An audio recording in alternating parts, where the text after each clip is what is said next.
going on, Alejandro? What's that?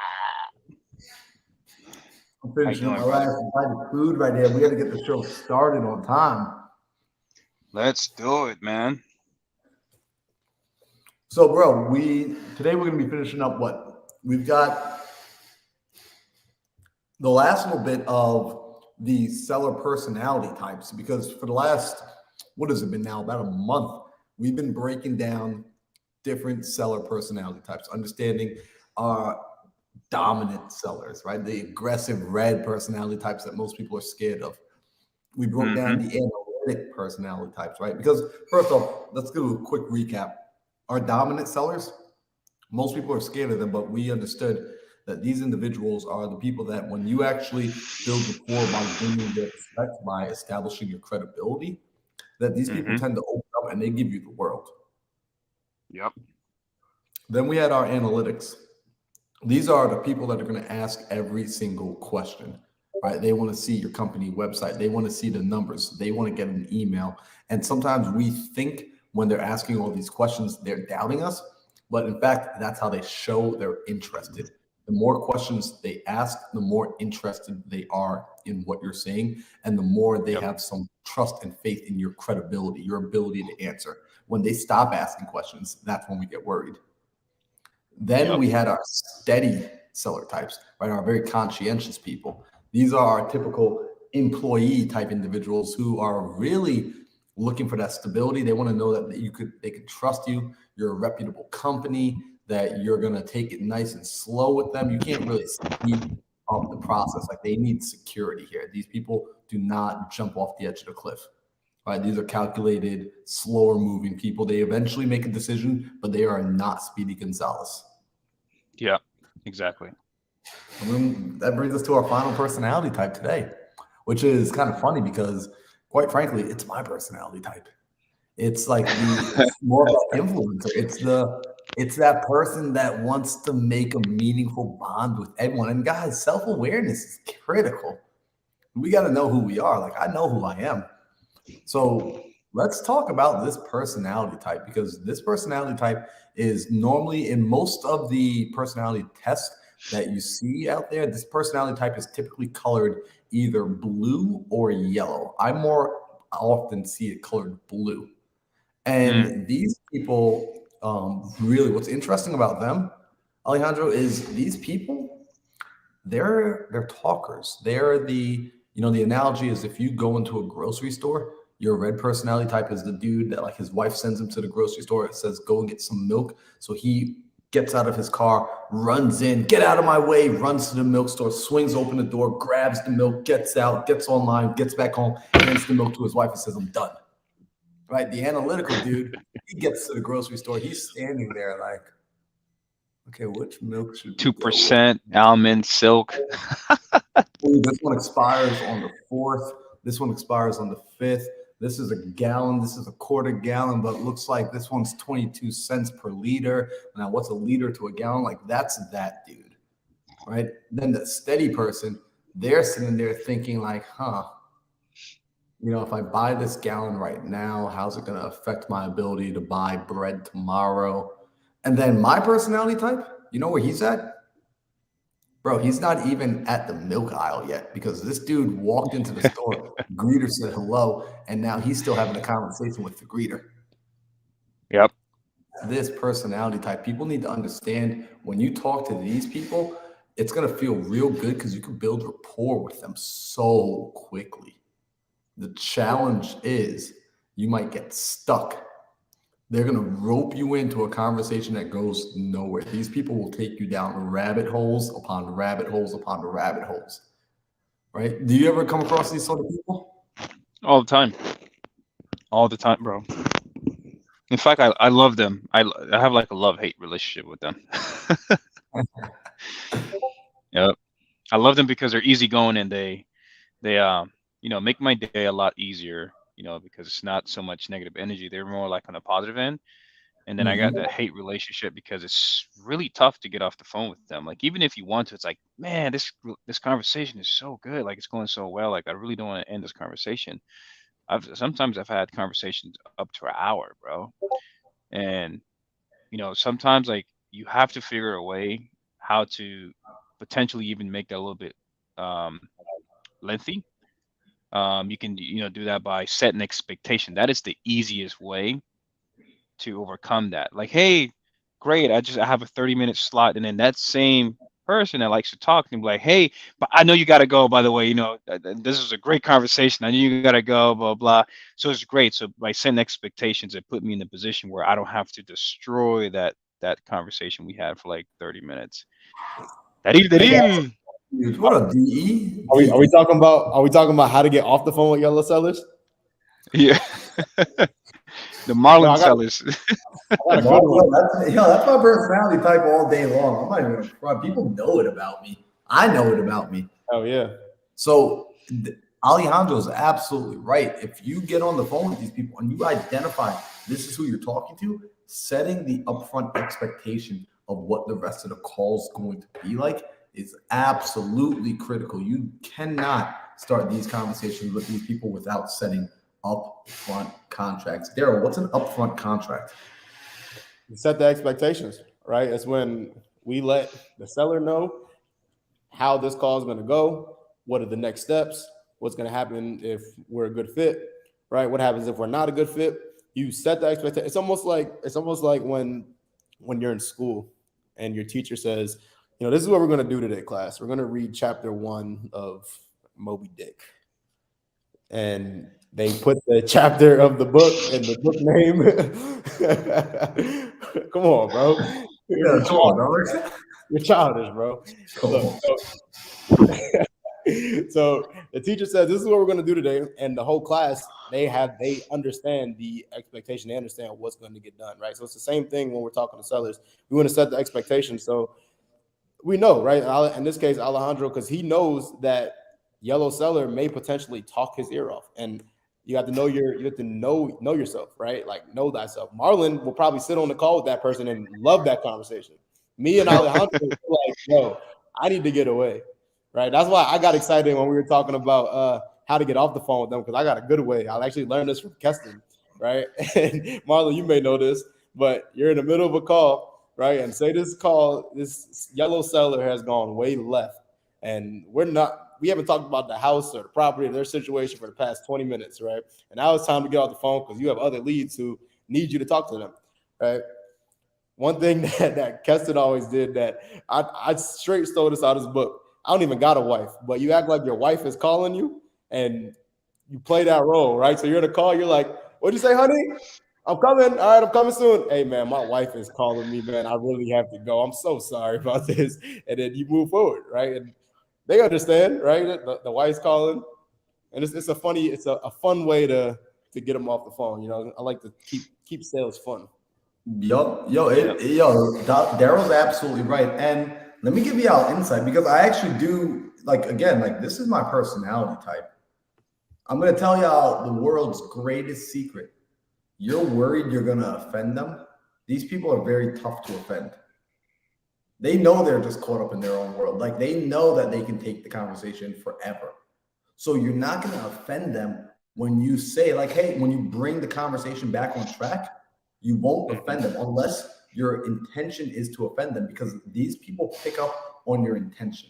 These people are very good about picking up on intention. So when talking to them, this is something that you really want to do. You want to get clear on why you're on the phone. You really want to have a servant's heart when you're talking to these people, because they will pick that up and they will hear it in your voice. Some of the best deals I did last year came from these yellow sellers. It came from these personality types because I took the time to be patient with them. I took the time to really build rapport with them, to the point where they were inviting me out to their homes. They were inviting me out to their family homes. That actually, one of them just reached out to me the other day. I bought her property literally a year ago, almost to the date. And she just reached out to me the other day, and we're still continuing the conversation. A relationship had been built. And that deal, oh my gosh, guys, I bought 3 properties from her for basically 35 cents on the dollar. Because of relationships, y'all. So these people are the best to build relationships with, because that's how you start to open that world up. Now, Daryl and Alejandro are absolutely right, though. You have to create the borders and the boundaries for these conversations, letting them know why you're calling, letting them know what the follow-up call will be in the future, that when you reach out tomorrow at 2 p.m., you will be calling to go over X, Y, and Z. If you are not planned, like if you're not planning for these calls, you're planning to fail on these calls. You're planning to lose 2 hours because Alejandro, what's the opportunity cost? Like, can you explain to people like what opportunity cost is? Ah, man, that's huge, bro. Because I mean, it's just, it's a complete difference between making phone calls and being productive. Because a lot of people just get on the phone. I have, minimum requirements for lead managers, 100 calls minimum.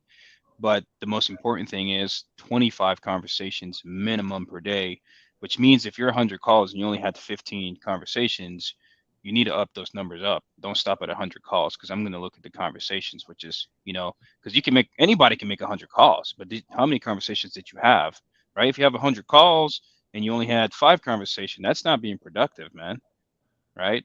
Because the goal is you got to get as many conversations as you can. That's how we gather those opportunities. So if you're on the phone with, a lot of these yellow types personalities, you're going to be on the phone for an hour and 2 hours. Like it takes really, I think it takes really good skill to be able to get off the phone on time with those type of sellers and Yep. still have a good report with them. That's really difficult because sometimes if you make them feel like, oh, he's trying to get me off the phone, he doesn't want to hear me out, you might mess up that rapport. So you got to be really careful how you get off the phone with those type of sellers. Huge, huge, huge. Mhm. And so Alejandro's right. So keep that in mind. When you're on the phone with these people, yes, spend the time, but don't get caught there because another thing to highlight is there's somebody who's ready to make a decision today. There's somebody who needs you on the phone right now. And although it might feel good that someone's having a conversation with you, they're being nice to you. If the conversation has now, you spent the last 40 minutes talking about their dog, right? Or you're spending the last hour and a half talking about their grandmother and how nice she was and how she reminds you of your grandmother. And great, you're building a lot of rapport, but you're overbuilding the rapport. There's a point where it's a law of diminishing returns. You're not gaining anything more with all the additional rapport that you're building. And in fact, you're losing money because somebody else is now on the phone with the next lead or person that you should be having a conversation with. So you're Yep. losing that opportunity right there. Yep. You have to win those people over, man. I've had those type of personalities are the easiest people, I would say, to close in my opinion, because once you build that rapport and they like you, like they're ready to sign. Like I've had sellers that sign a contract like legit, like with like it maybe took them like 20 seconds to sign it. Because I went over them, I built the rapport, and then I told them, hey, here's what's going to be in the agreement. And I also sent them a Loom video going over it. Like they just sign. Like there's other sellers that, hey, I need a 48 hours, 72 hours to look over the contract. This seller's like, yeah, just send it to me. Sign. Yep. Big facts. And those are typically with sellers that do love to talk. The yellow personality. They want to talk. They want to continue talking with you. They want to make sure they feel great about doing business with you. Because especially when it comes to creative, it is a long-term relationship. Bro, I want to talk about that because that's a big point, right? Like a lot of yellow sellers, they will just go straight through that contract. And it's important to know why, right? Because how do yellow sellers like to communicate? They like their information. They want it to be fun, right? They want the conversation to be fun. They want to have a good time, like you were saying, Alejandro. They want to enjoy the conversation. I don't know about y'all, but reading contracts line by line is not fun at all.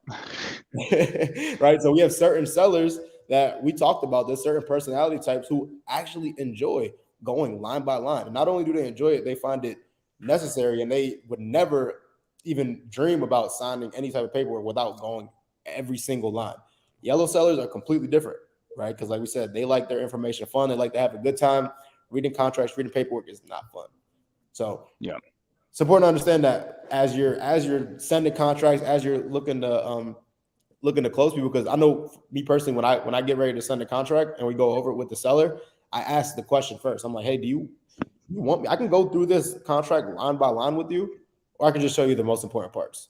What would you rather? A lot of times they just say, just show me the most important parts and let's get this done. yeah. Right. So, did we talk about how to identify a yellow seller? No, we didn't. What do you typically do to identify them? Because I mean, for me, it's obviously pretty easy because like attracts like, and like see like. You know what I mean? Real recognize real. That's all I'm saying. But how do you know though? Like when you're on the phone with another yellow seller, like how do you know? Like, okay, of course it's easy. Like is like, but like, what are you looking for to know? Like, okay, this person is a yellow seller. 100%. Well, what you're gonna find with the yellow sellers is these are the people that are willing to go off on tangents. And basically, when you start talking to them, you'll ask them, they're typically open to questions. You ask them a question, and they will typically take a single question. If someone takes a single question and you're just saying, hey, how's your day going? And they run with that for 2 minutes, 3 minutes, yellow, right? If you ask them, you know, hey, why are you selling? And they take it and they run with it for a couple of minutes, yellow. Like when people are just so easy, like you don't have to push hard and they will just open up to you, you are dealing with a yellow seller. The other personality types take a little bit more effort to extract. So typically I tell people, like, if you're not having to put in a lot of effort to begin extracting the information, this person is a yellow seller. And also, you'll typically hear the way they answer the phone call. It's not going to be aggressive. When they pick up the phone, immediately within the first couple of seconds, you'll hear it in their tonality. It's going to be a little bit more chill. It's going to be, you know, a little bit more upbeat, I should say. It's going to be, hey, how's it going? Hey, yeah, hey. No, but it genuinely will be more upbeat. These people, they'll allow the hello to be a little bit more cheery, a little bit more friendly. Yep. Huge indicator. And that's big, right? A lot of people ask, Marlon, how do you figure out somebody's personality type so fast? Right? And you just listen, right? Like exactly what you said. You're just listening for the smallest thing, right? How they answer the phone. Like what you said means that you figure out somebody's personality type literally with the first word that they say on the phone, and you know that their personality. Yep. What you're gonna find is the repetition, right? The repetition is how you start to pick up on these patterns because it becomes a pattern. You start to realize personality types are pattern recognition. You talk to enough of these kinds of people, you start to realize on a nuanced level, they do similar things. You know, this is how when I talk to someone, if I pick up the phone and I can listen, I can start to tell a person's ethnicity. I can start to guess a person's age. I can start to guess a person. Like there's so much you can guess about a person with a decent amount of accuracy if you are continuously getting on the phone with different types of people. Now, of course, it's not the end all be all. You know, if someone gets on the phone and says, hey, right, it doesn't necessarily mean always that they are going to be that yellow personality type. However, more times, 9 times out of 10, the odds are throughout the duration of the conversation, you will find out that it's true. And in a handful of times that you find out that it's not, great, you're taking in more data. You're calibrating your machine to become more sensitive to this information, to become more acute. Yep. So you know, it's crazy. I do training on this. I had an acquisition that he's more like a red personality. So he's like all aggressive, sometimes aggressive with like these yellow sellers. And I'm like, no, bro, you can't do that. Like, you know, the seller be like, hey, what's going on? He'd be like, hey, how you doing? Just wanted to follow up with you on, you know, one situation. I'm like, whoa. I'm like, hey, bro, you just killed this report like in 2 seconds. You can't do that. So like what I do this training based off personality, which is really fun. It's like we go back and forth. So like depending on how I answer the phone, they will then respond to me with a different personality and different tonality. So if it's a high tone, you want to do, you know, somewhat of a high tone. If it's a low tone, you do the DJ voice, right? And if it's more of an analytical, you have to come, you know, a little bit more precise with your words, a little bit more knowledgeable. You have to sound very knowledgeable in there. And if it's a little bit more aggressive type of guy, then you just, you know, kind of you gotta make him shine. You can't outshine the master. When there's a red personality, they want to feel on top of the world. Hey man, how you doing? Oh wow, okay, this is great. You do this? This is awesome. And just sit next to them. So I do training on that, and it's really important. And that same acquisition guy has had way better conversations since then because he now know how to analyze the type of personality he's speaking with. So So, It's really cool. Alejandro, you said something, right? Also, you said when you were teaching your acquisition guy to talk to these people that you would have him speak and tell the individual, tell the seller on the phone, like, oh, wow, you're doing that. Like, you would start to hype them up, it sounds like. Yeah, yeah. You never outshine the master. Make them feel good, like especially for the red type, right? Because they're so sick and tired of people trying to, lowball, take advantage of him, or just waste his time. Like no one, wants to waste your time. Like, hey, just get to the point. I don't have time to waste. Hey, no problem. I get, man. I get these phone calls too all the time. Like you get a lot of these people just offering you 50K, half of what it's worth. Me too. I'm like, yeah, man, where these people coming from? And then they start getting all friendly with you because now they're relating with the same issue, which is why they're responding to you when they first answer the call. So now they're like, oh, finally, I found someone that understands me. They just want to be understood. 100%, 100%. So these people, we got to take our time with them.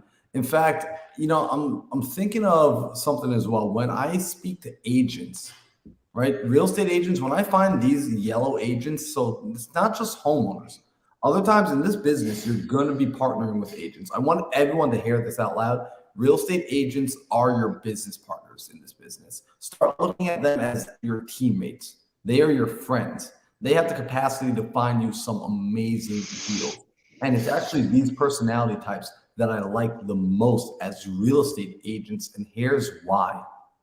These are the people that go and get to know the seller's situation. So when they are dealing with a seller who needs to sell to an investor and you're talking to this agent's a talkative kind of person. So when you talk to them and you're saying, hey, Daryl, the real estate agent, why is the seller selling? I don't know. I didn't ask that question. That's not the answer you get with this person. They sell, oh, well, you know what happened? So Nancy was talking to Bill. And Bill's not Nancy's husband. So what happened was, and they start to tell you all the details that you as an investor need to put the puzzle together to come up with a solution. This is so freaking like it's just, people miss this. I love when I get this personality type as an agent. They are so helpful. And the best is you build a relationship with this kind of agent. This sort of agent keeps bringing you repeat business. I have one of these agents right now who is consistently sending me deals, sending me messages. Now, she and I haven't closed a deal yet, but she's constantly refining. She's finding better and better opportunities each time, and she's bringing it back to me. And when I ask her questions, she's able to come back with all the answers. Such a phenomenal personality type in an agent. So you're telling me personality types are more than just sellers? Bro, it is everything. You need to understand this stuff for anyone you're working with in your business, because this really should just be like, it's called it actually at the top, communicating with different personality types. Communicating is a skill that's more than just sales. Yo, is that's Sam Sing? Oh my gosh. Sing. You just get off the golf course, dog? Dude, right? How do you know? No, guys, I'm so sorry. Knock on traffic. I missed you guys. I had to run some red lights. I had to run over a little old lady. Flew past a cop, but we're here. That's all that matters. How you guys doing? Dude, we're doing excellent, bro. So we're breaking down the final personality type, because this is the fourth episode of these personality types. And today we're talking about my personality type. Those yellows, those people that like to talk. They really enjoy the conversation. They really enjoy the emotion of it. And again, these people make their decisions emotionally. I want to remind everybody of this. For them, it's not about like, oh my gosh, here we go. But they want too much money, Marlon. Sam, they're asking for too much. Yeah, I know that's what they're asking for today, but why are they asking for it? These are the people that you need to understand their why. Because when you understand their why, you now have the gateway to creating and bringing forth their solution. Because it's 9 out of 10 times, it is not about the money. Actually, 9 out of 9 times, it really is not about the money. So these are the personality types. So let me ask, what are some great questions to ask a person when discovering their why? Like if you're getting on the phone, Like, Daryl, if you're going to get on the phone with one of these personality types, what would you ask them to start figuring out the why behind their decision making? You ready? This is really tough. Like, it took me years and years to figure out the perfect question, bro. What's got you looking to sell? It can't be that easy, bro. It's that easy, bro. Hold on, I got a remix for you. What makes you want to sell? What drives you to want to sell? Just ask the damn question. What's got you looking to sell this property? That's it. Bro, this is burning a hole in me because as this personality type, like when I hear a question mark at the end of something, it's like I feel compelled to give you like an entire speech I wrote. Yeah. Like I want to tell you. So I want to there's a difference, right? Like what you just said is super big. I want to refrain from asking any yes or no questions. Any yes or no questions when I'm dealing with any seller in general, right? And when you're talking to a yellow seller, when you ask open-ended questions that allow them to think and express themselves and talk, you're gonna get exactly that. And what happens when people continue to talk? They may slip out some information that they may have not wanted you to know, right? So that's why we ask open-ended questions. And to answer Marlon's question, how do we get them to start talking about the most important question? Why do they want to sell in the first place? We just ask. Wait, I want to touch on something you just said, which it's really powerful, bro. You just said they may say something that you didn't even ask them about, right? They may just spill the beans. Yeah, this is so powerful because I've told my acquisition team about this. I'm like, yo, stop asking these yes or no questions. Just ask an open-ended question and watch how this man spill the beans, right? Because sometimes people feel forced to ask questions, and really, when people ask questions, it's because you don't have the answer yet, right? Of course, but if you ask them open-ended question, they're gonna start telling you everything you need to know. You just gotta get them comfortable to just have a conversation with you. Alejandro, what's an open-ended question, bro? Oh my goodness, bro. Like this is huge. I have this thing that I say, and it's it's not so true, but somewhat it is the more yes or no question you ask, the less likely you are to make a deal. Because when you are asking a lot of yes or no questions, you're the one doing majority of the talking. You're interviewing. People don't want to feel like they're being questioned all the time. So when you ask an open-ended question, so for example, you say, hey, are you still interested in selling? Yes or no. Hey, what's got you into selling? You get two complete different answers and two complete ways of how that conversation is going to end up. So always ask open-ended questions. And what's funny is like when we're doing role play and acquisition, they ask like this very simple yes or no question. They're like, oh damn, I messed up. I'm like, no, bro, you could just keep going. But just you can ask an open-ended question because that's really what I say. Like the more yes or no question you ask, the less likely you are to make a deal.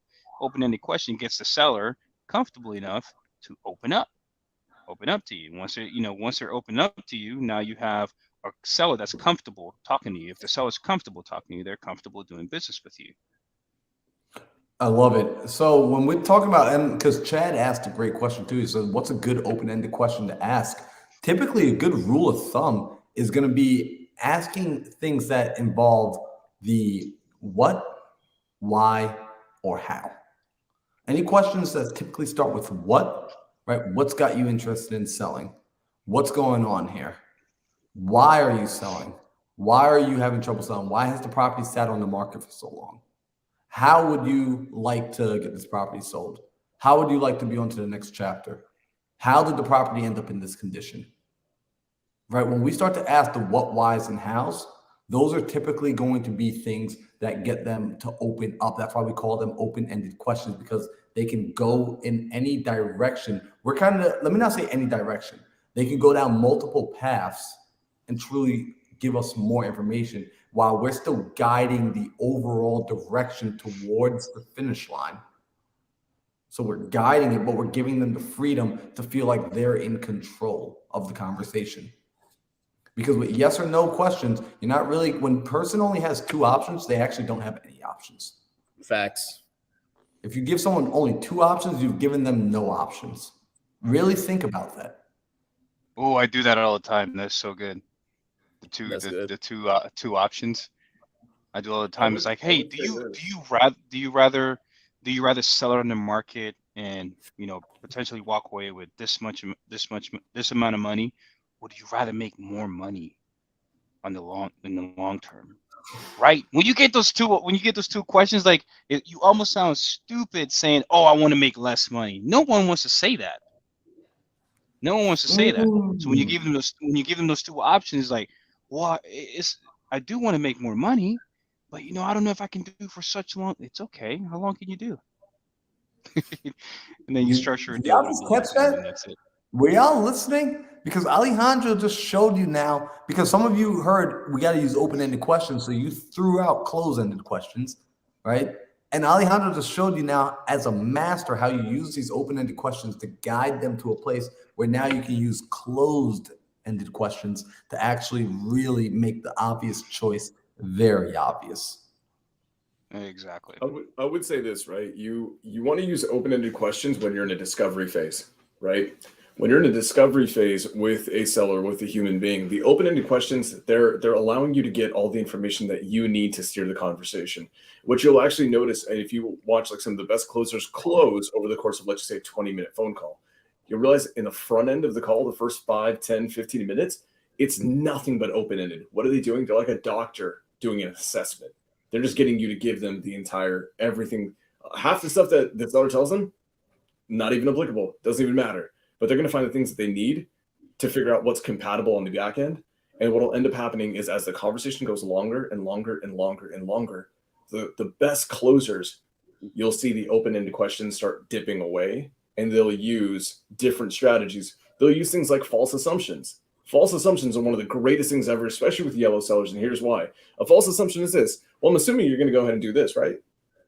You know it's wrong, but you're going to play off their natural desire, innate response to be able to correct you. And here's the thing. People don't just correct you. Hey, I think you want to get like 100K for this, right? They're not just going to say no. They're going to say no, and they're just going to fill the void, fill the void, right? So all of these things, as the conversation goes longer and longer and longer, the questions will have even more intentionality at funneling towards what? A close or desired output, right? So you're going to use things like false assumptions. I love false assumptions, right? False assumptions are one of my ways to be able to get sellers to basically tell me what I think is behind them, right? But they're just not opening up about it. It's how you kind of pry things out of them sometimes. Also, Alejandro mentioning, the two options, right? If you use that on the front end during the discovery phase, you're screwed. But if you use it on the back end, this is a great way to assume a close. Someone that I think we all relatively like to look up to is a guy by, this really buff guy, kind of looks like Jesus, but jacked. His name's Alex Hormozi. He talks about how he deployed the double product sale. So he ran a company called Gym Launch. They also had Prestige Labs, which basically sold gym workout supplements, right? One thing that Prestige Labs, what they did is they were working with gym owners who had a problem selling protein powders and creatines and pre-workouts. And here's why. Their sales pitch was basically this. Would you like to add some protein powder? Would you like to add some creatine? Right? That is a yes or no. And they're going to say no because they don't want to add more to cart. Alex came in and he changed the framing. He didn't say, do you want to add protein powder? He didn't say, do you want to add creatine? For protein, would you like vanilla or chocolate? Chocolate. Great. Yeah. For creatine, would you like unflavored, maybe some cherry? Are you looking at, blue raz? Blue raz. Great. Okay, well, you're going to need fish oil too. Do you want the bigger one or the smaller one for the fish oil? You're assuming the close. And what ends up happening is they convert at a higher level. If you do that on the front end, right, present them one or two options, you're going to screw yourself. You do it at the very back end, this is how you finalize sales. So what you'll realize is, think about it this way, guys. Look at a funnel. Just look at every funnel there is in autumn when you're working on cars, right? Any funnel on the front end of the call, it's super wide. All the open-ended questions are here. As you get more information, you're just directing down to this bottom point, and guess what's here? Verbal agreement for a contract. Now, guys, I am a little bit late. I wanted to talk about this. I don't know. Did you guys talk about how yellow sellers, in my opinion, I think you guys would agree, are the killers for newer closers? Have we talked about that, about like time expenditure? Yeah, we went a little bit about it, but we'd love to hear your Sam. Come on, man. Give us a sauce, bro. Okay, so my thing is this, guys. Obviously, as closers, and more importantly, as business owners, when we have closers who work for us, it is really important that they're being highly productive with their time.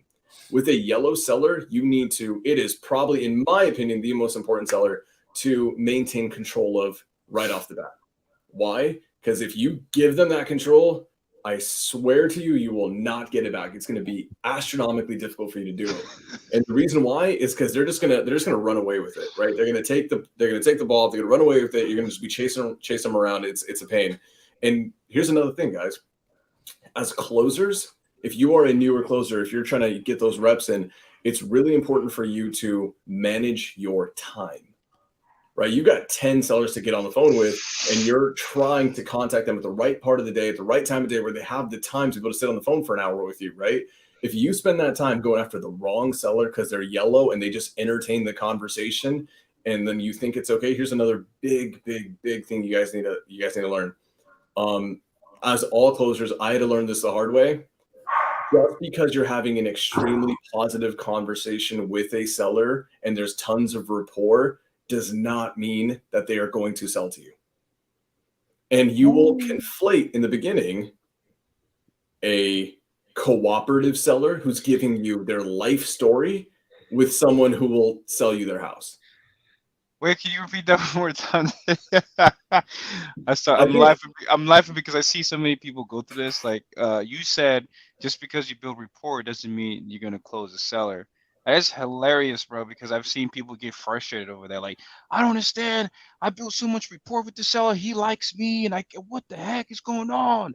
The seller can invite you to freaking Thanksgiving dinner with the family. It doesn't mean they're gonna sell you the house. They're just people, guys. I love Marlon. I'm gonna give Marlon crap for this. Marlon's the nicest, most friendly guy on earth. He will just talk to you. If you drop the word mindset around Marlon Johnson, he will drop everything to go on a 3-hour tear about it at the highest levels. It doesn't mean Marlon Johnson is a motivated home seller. With my guys, right, with my closers, as a business owner, I need my closers to really be discerning with their time allocation. My take is this, guys. If you look at the plot of a phone call, right, the timeline of a phone call, their first 10 seconds are intro, tonality, pitch to get the next 30 seconds, right? The next 30 seconds are determining, you're just doing an intake on the seller's pitch, their tonality, their vocal quality. What is this telling you about their mental state right now? Are they ready to have this conversation? Are they abrasive? Do we need to deploy some mirroring tactics? This is all really dynamic that happens all within the first 30 to 40 seconds. The next 2, 3, 4 minutes after that, all you're doing is doing enough intake to determine if this is going to be an hour-long phone call or a 5-minute phone call and a follow-up later. Now, that 2-3 minutes after you get through the rapport, you get through the wall, right? You have to make sure that you're not just going off this because, they're super friendly. They want to talk to me. They're asking me how my day went. They're asking me how my dog's day went. Yeah, they're telling me about everything under the sun. That's fine. But what I want you guys to think about is this. In my team, I say this all the time. Does the seller have some form of factor, some motivation that will externally force the sale of this property? Or are they just thinking about it? They're just internally thinking about maybe moving to a nicer area and they're going to entertain the conversation. No, we'll follow up with them. If my closer is going to spend an hour on the phone today with them, right? I need them to know in the first 2-3 minutes if this person is in a position, in motivation, in circumstance, in life situation, and also in mentality to be able to have a meaningful conversation about moving this forward. If they're not, pleasantries, little bit of rapport, let's reschedule.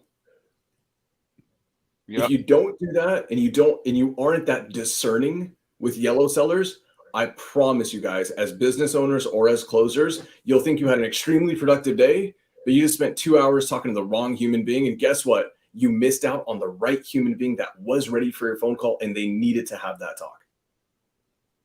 I know this because I chased based on all the basic underwriting numbers, I thought I'd make a 6-figure wholesale. It was supposed to be $110,000 wholesale. I chased this one seller for like 2-3 months straight. And I conflated rapport and trust and good conversation and just like, she just loved me, right? She was like my best friend. She never sold me the property.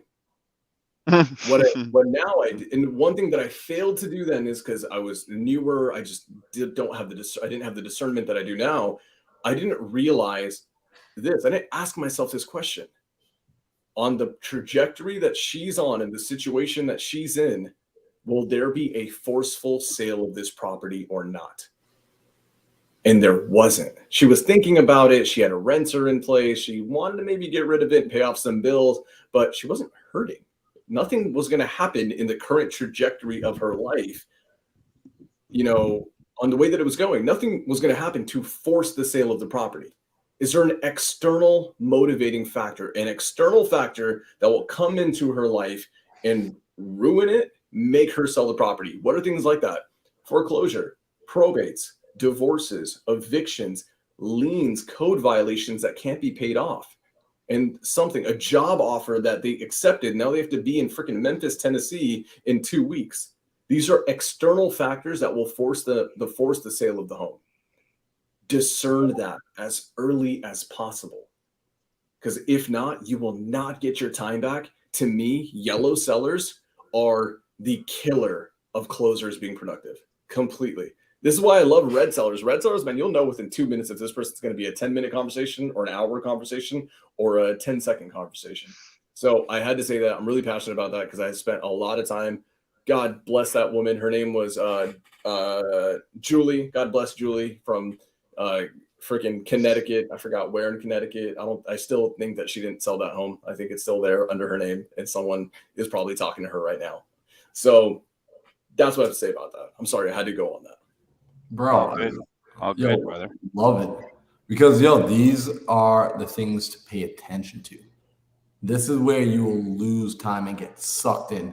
So really with these sort of these personality types, like now that we have an understanding essentially of all 4 personality types, we really have the ability to step out into the workplace and into the marketplace and honestly communicate with anybody. And Sam, I was explaining to them that some of my favorite people is when these personality types are found in not just sellers, but also real estate agents. I actually enjoy finding these people as real estate agents. I don't know why Daryl's hyped up. I think Daryl just locked up a contract down there. Nah, bro. Look at the chat, bro. Levon said, let's go. Deal I closed on wholesale hard knocks, baby.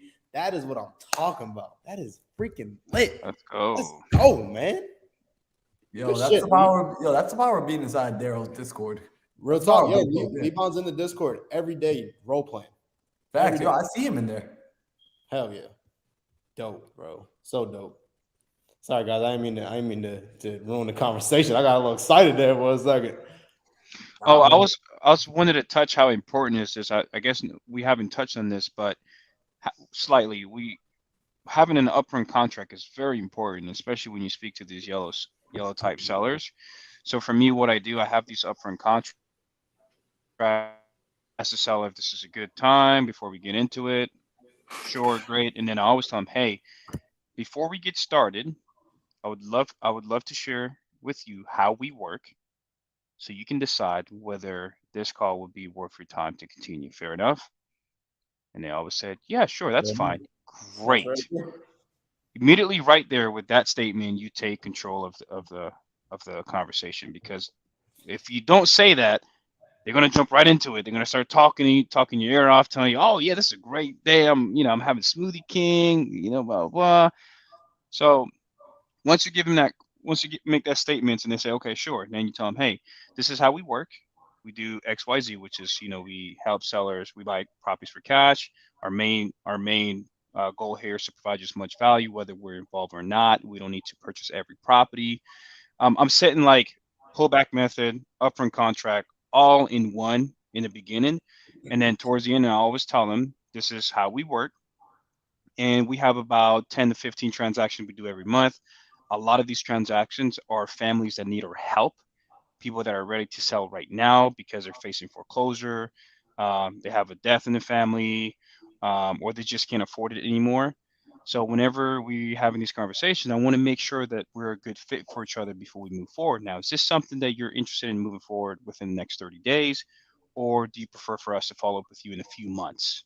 Right? I always say a few months because I want to, I want to see where they at. I want them to bring me back to their reality. Oh, no, yeah, I'm ready to go in 30 days. Great, because sometimes if with the yellow personality you start building this rapport for an hour and until but I'm not interested to sell at least for another 90 days or maybe another 6 months. So when you do those upfront contracts, you save yourself so much time. And when they say, hey, I'm not interested in selling until for the next year, and then you ask them, okay, well, what's stopping you from selling in 6 months, or what's going to happen in 6 months? Oh, well, I'm going to wait till the market interest rate changes or something. Now you have a reason, or you have a opportunity to have a rebuttal that can help you close that seller, even though they think they'll be ready in 6 months, but you can now give them the opportunity to be ready in 30 days. So it's just, again, that upfront contract is really, really critical, guys. And that's with any personality type. I wanna highlight something. I love that. I love that. And the only time where I would say that, and this is something that is not talked about a lot, right? One thing that he mentioned where he has that upfront contract, he basically gets them to tell you what their timeline is, right? Here's a really cool, interesting thing, guys. I realize this. There are times where on the first call with a yellow seller, you may actually want to go into an hour-long conversation, right? Now, by default, where is that often? It actually isn't about this. It's not typically about just doing this with every seller, but let's talk about lead sources. If a seller opts into a Google Ads PPC campaign or an inbound lead campaign, they are motivated to sell, right? It is by default. It is inherent in them checking that box and coming to you. In that case, I agree that I think there is that's a time and place where you do spend an hour on that first call just building freaking rapport because you're trying to lock up the relationship with them. Because if they filled out your Google ad form, they filled out someone else's too. So if you can be the first one to them and make them fall in love with you on the phone for an hour with all the rapport in the world, fantastic. Where I don't recommend doing an hour-long phone call with a yellow seller on the first call is if it's a cold call lead that hasn't been properly vetted again after a VA has produced it. Because VAs may not be able to understand the fine nuances because they're coming from a different culture and they may just forward it and it may not be the best thing ever. So outside of that discernment, maybe there are lead types and marketing methods where it makes sense to go that long. But one thing that I want to highlight is this, guys. Yellow sellers have a tendency to fly off the rails sometimes in the middle of a conversation and just kind of go down tangents and tangents and tangents. Daryl, how do you politely get a yellow seller back on track? Do you cut them off? Sometimes you have to, but most times when I do cut them off, it's very politely, right? Because sometimes they're going to talk your ear off, continue to talk, and sometimes I wouldn't even call it cutting them off. I would call it just interjecting, right? Like it's kind of like you're playing double dutch, right? Hold on, let me get ready. You just ready to boom, you get in and you ask your question and you get it right back on track. You know what I'm saying? So I would call it. I wouldn't call it cutting them off. I would call it interjecting and knowing when. Okay, because there's a fine line, right? You need to be able to have fun with them, let them to talk a little bit off topic, let them to get comfortable with you, but you definitely have to bring them back too. And I almost don't know how to explain it. It's almost like just a feeling where like me personally, I just have a alarm in my head that just says, all right, get back to the real problem at hand. Right. I have a great way to keep people accountable. If you guys are wondering, like, how do you know someone is just, when do we entertain the rapport? When do we entertain it? And when do we kind of end the rapport and get to brass tacks, right? Because you do have to get the job done. So what I actually like to do, and this is something that we implement a lot with one of my closers, is specifically this. When we go into a call and we have a suspicion that this person may be a yellow seller, even if it's a yellow seller or not, what we like to do is this, is know what information we do have and what information we don't, right? We don't know their timeline. We don't know their motivation. We don't know the urgency. We don't know influencers. What are influencers? Other partners, right? Other spouses, XYZ, siblings, all this type of stuff. So create a line, and that line is a progression of the conversation. And along the line of that conversation, you're going to get all these little factors that you need. What you have to do is visualize that, hey, sometimes when you're going down the rabbit hole of influencers, they start talking about Cousin Judy, but Cousin Judy is not relevant whatsoever, right? And then what you're going to do is you're going to talk about Cousin Judy, and this is actually one of the best ways to do it. When they start going off on the tangent, that's totally fine. You actually interject in a rapport way, in a fun way about Cousin Judy. Oh, Cousin Judy, she sounds like an absolute freaking blast. You know, I actually had a cousin who did the same thing, and then just that way you're relating to her rapport. You're not killing it, which is what you never want to do with the yellow seller. The second that they feel that they've been cut off from a line of conversation that they're passionate about, they can feel scorned by it, and they don't like that. So what you're going to do is you're going to relate to it, whatever the tangent is, relate to it. Oh, that reminds me of my cousin Marlon. He does XYZ, right? And then you're going to find a way to creatively bring that back onto the timeline. And what you'll quickly find is that conversations with yellow sellers, it's just that. You're on the main line, you're on the main road. They like to detour, and you got to just bring them back in again. Every time you do, make sure you relate or be jovial or fun or silly about whatever tangent they're on, and then bring it back. Don't be afraid to double dutch. I was going to say cut off, but I like double dutch. That's actually something that I actually used to use a lot in the very beginning when I would talk to these people, and I noticed, because again, my personality type is already that, so I already naturally want to go on a tangent, and then I'm talking to someone else who wants to go on a tangent, and we can just spend 3 hours talking about nothing. I used to sit with a sheet of paper in front of me, and on that sheet of paper, I think I picked this up from Sean Terry from way back when. I would draw a dot on the bottom of the paper and a dot on the top, representing where I'm starting and where I'm looking to take the conversation. And as the conversation is progressing, I would just draw my line towards that dot. And then when we start talking about grandma and the kids and their nephew and how their father went to school in the West and he had to walk through the whoa, and I would see that how far my pen deviated from the center of the line, and I would cut it right back in. And something you can know about cutting it right back in, like Sam says, if they're talking about something that's highly emotional, you don't just cut it off. However, if they're talking about nothing, it doesn't always warrant a response. You don't always have to respond to everything they tell you. Hey, you know, I saw a basketball game last night and this, and this, and this, and this, and this, and this. Oh, nice. So with the house now, what were you looking to do? When did you actually want to get moving on the property? We just bring, like, I don't even address the basketball game. We just bring it right back because I can tell that they're just talking now. It's not about anything. They're not telling me anything. They're just talking. Bro, this may be the worst advice that I've ever given on YouTube, but take it if you want, because I do it. When I'm talking to yellow sellers, there's times where, like you said, Marlon, you don't need to respond, bro. There's times where I don't even freaking listen. Like, I have so many things going on a lot of times where I may get up, go make myself some tea, walk my dog, come back, and this person is still talking about nothing. And you didn't miss anything, right? But you need to understand when, like Marlon said and like Sam said, if they're talking about something emotional or they're talking about nothing, right? Because they're talking about nothing. Like, I've literally put sellers on mute. There's a video on YouTube live.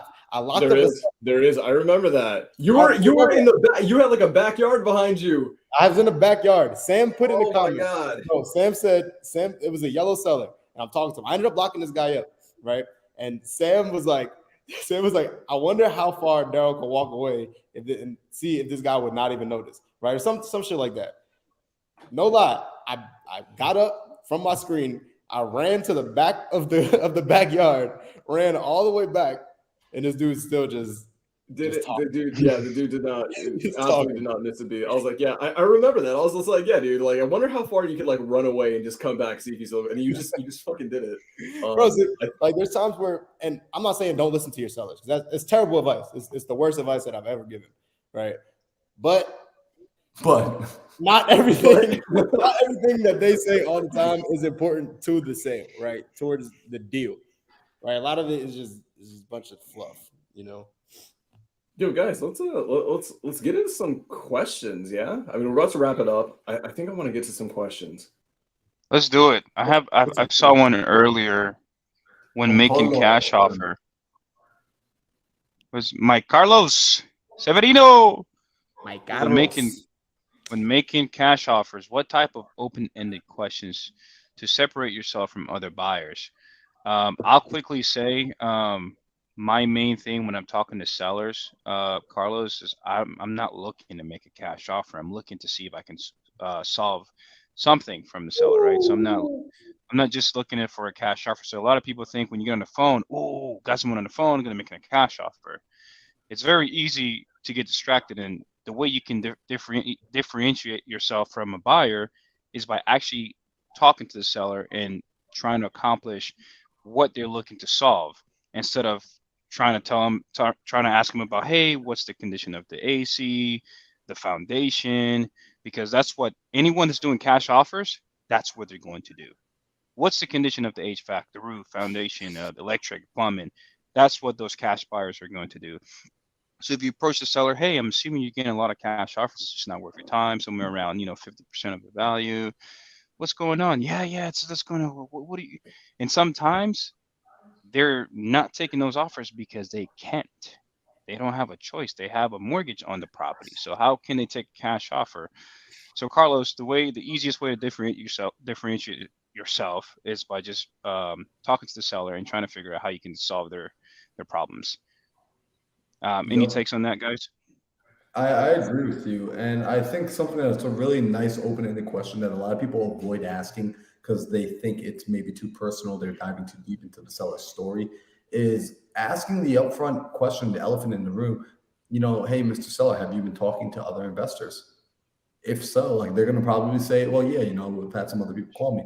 Awesome. Just out of curiosity, like I know a lot of them are probably cash investors. We do purchase properties cash as well. Why haven't you accepted any of the offers? Oh, well, they're coming in too low. Well, what's low? Right? So I'm asking these open-ended questions to gather why cash offers haven't worked. In fact, when I asked these open-ended questions, I actually found out before it was one of my first wholesale deals ever, Lorenzo Games. He actually told me that, well, you know what? The cash offer did work. I just didn't like the way the guy was talking to me. So I said, oh, well, his number is actually my number. So if that number works for you, do you want to do a deal with me? And he said, yes. So get that. When you start, and here's the thing, my max MAO, my max allowable offer was actually higher. If I had spit out my number, I actually would have given him a higher price. But because I asked questions, I earned an additional $4,000 in the deal.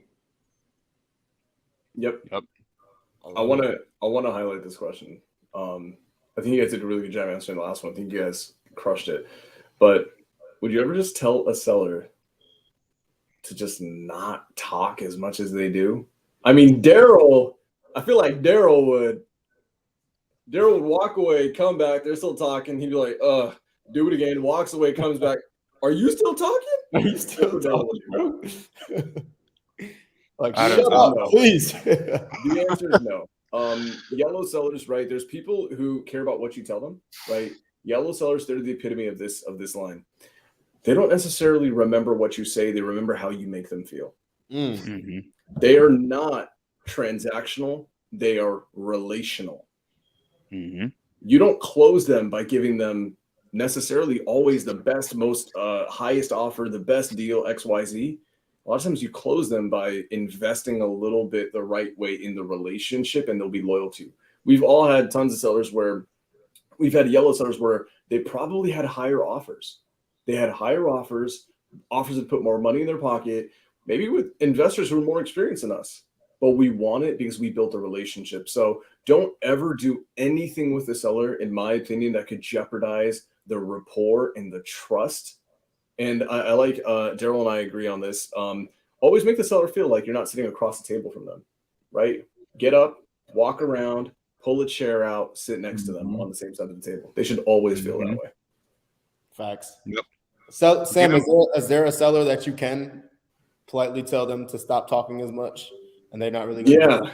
Yeah. For the if it's the not so faint of heart, we're gonna be able to do that with some of the reds. Now, here's the thing, right? How you do it, delivery matters with the red seller. For sure. Delivery absolutely freaking matters. There's ones that you guys will have to.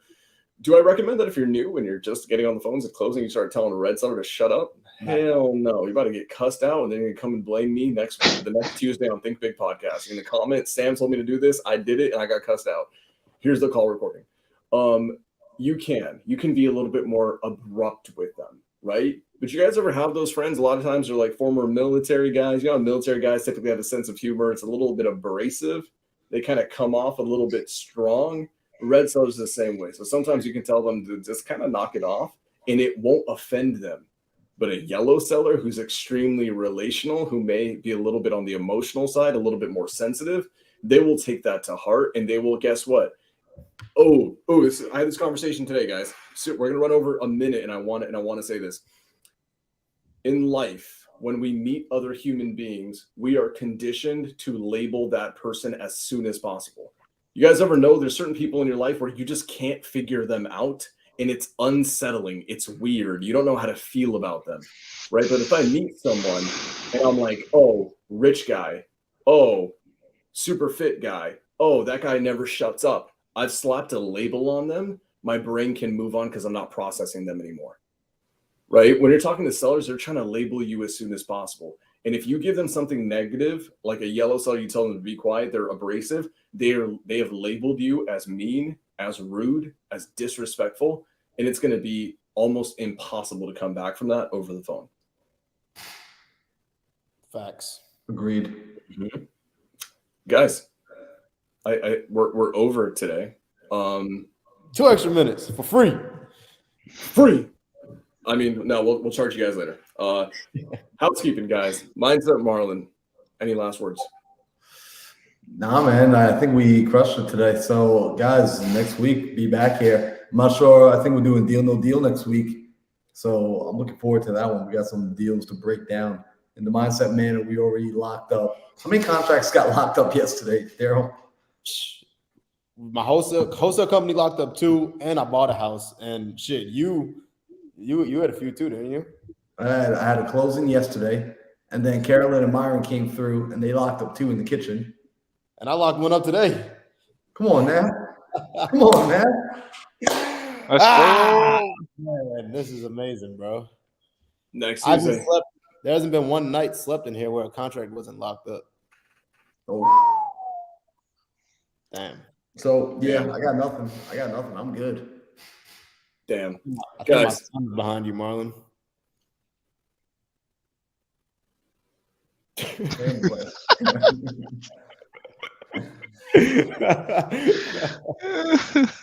All right, guys. Next week, next Tuesday, Deal No Deal. We're going to underwrite real deals, real properties that we're either working on, buying, wholesaling, show you if it's a deal, it's not.